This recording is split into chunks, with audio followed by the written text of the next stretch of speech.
হাদি যেদিন মারা যান, শাহাদাত বরণ করেন, শহীদ হন, সেদিন একেবারে বিমানবন্দর থেকে মর্গ পর্যন্ত পুরাটা সময় আমি হাদির সাথে ছিলাম এবং আমি তাকে দেখেছি। আমি জীবনে কোনোদিন মর্গে যাই নাই, ওই প্রথম আমি মর্গে গিয়েছি।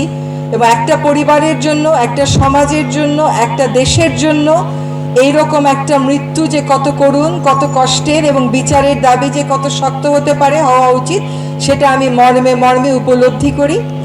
আমি আজকে বলতে পারেন হাদির একজন গুণগ্রাহী। আমি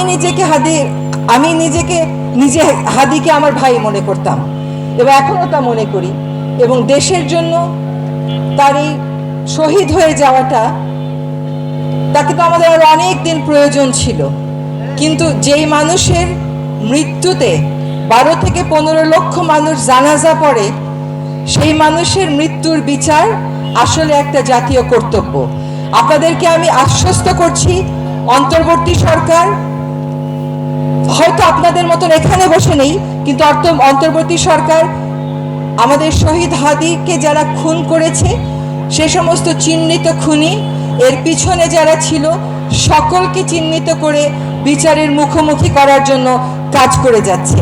আপনাদের হয়তো মনে হচ্ছে কিছু জানছি না কেন, কিন্তু মনে রাখতে হবে আমরা কিন্তু একটা শত্রুপক্ষের মুখোমুখি দাঁড়িয়ে কাজটা করছি। ফলে যে তথ্যগুলো আমরা বলবো, সেগুলো যেন শত্রুকে কোনোভাবে শক্তিশালী না করে। এটা কিন্তু আমাদের শহীদ হাদিও বলতেন যে আমরা যেন এমন কোনো কাজ না করি যেটা আমাদের প্রতিপক্ষকে শক্তিশালী করে ফেলে। এবার আমরা ভবিষ্যতে কি করতে যাচ্ছি এই সম্পর্কে আপনাদের একটু ধারণা দিই। একটা হচ্ছে, আপনারা শুনেছেন যে সকল রকমের পরীক্ষা নিরীক্ষা শেষ করে এই হত্যাকাণ্ডের চার্জশিট সুনির্দিষ্টভাবে দেয়া হবে ইনশাল্লাহ 7ই জানুয়ারি 2026-এর মধ্যে। এই চার্জশিট দেওয়ার পরে অন্তর্বর্তী সরকার থাকাকালীন সময়ে যেন দ্রুত বিচারটা করে যাওয়া যায়, সেটার নিশ্চয়তা আমি আপনাদেরকে দিচ্ছি। ইনশাল্লাহ আমরা থাকতে থাকতেই এই হত্যাকাণ্ডের বিচার হবে। আমরা আরেকটা কথা একটু বলে রাখি আপনাদেরকে জানাবার জন্য, যে আপনারা আসিয়ার ঘটনাটা জানেন।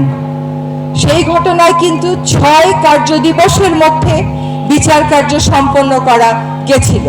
কাজে চার্জশিটটা যাতে আমরা নির্ভুলভাবে দিতে পারি, নিখুঁতভাবে দিতে পারি, সকল পরীক্ষা নিরীক্ষা শেষ করে যাতে কোথাও কোনো ফাঁকফোকর না থাকে, সেটা সম্পন্ন হয়ে যাওয়ার পর 7ই জানুয়ারির পরে আমাদের সময়ে দ্রুততম সময়ের মধ্যে এই নৃশংস হত্যাকাণ্ডের বিচার আমরা অবশ্যই করে যাব ইনশাল্লাহ।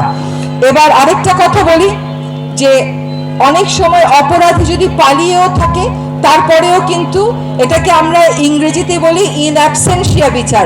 শেখ হাসিনার বিচার হয়েছে না, সে কি দেশে আছে?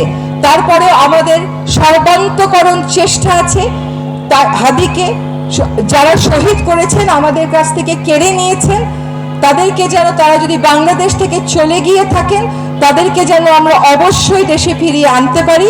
আপনাদেরকে আজকে স্পষ্ট করে বলছি যে এই বার্তা কূটনৈতিক প্রচেষ্টার মাধ্যমে ভারত সরকারকে স্পষ্টভাবে জানিয়ে দেওয়া হয়েছে এবং ভারত সরকার প্রতিশ্রুতি দিয়েছেন যে তাকে যদি ভারতে খুঁজে পাওয়া যায়, অবশ্যই তারা বাংলাদেশকে সহায়তা করবেন এই বিষয়ে। এই মুহূর্তে কূটনৈতিক প্রচেষ্টার এই বিষয়ে আমি আর কথা বলছি না। আপনাদেরকে বুঝতে হবে যেটা তদন্তের কারণেই আমরা আসলে এই কথাগুলো বলতে পারছি না। আগামীকাল সকাল 11:15টায় ডিবি পুলিশ একটি সংবাদ সম্মেলন আয়োজন করেছে। সেই সংবাদ সম্মেলনে আরো বিস্তারিত বলা হবে। আমি কেন আরো বিস্তারিত বলছি না, কারণ কিছু কিছু জিনিস এখনো ভেরিফিকেশন বা সত্য যাচাইয়ের পর্যায়ে রয়েছে। আমরা একেবারে কোনো রকমের ভুলভ্রান্তি রাখতে চাই না।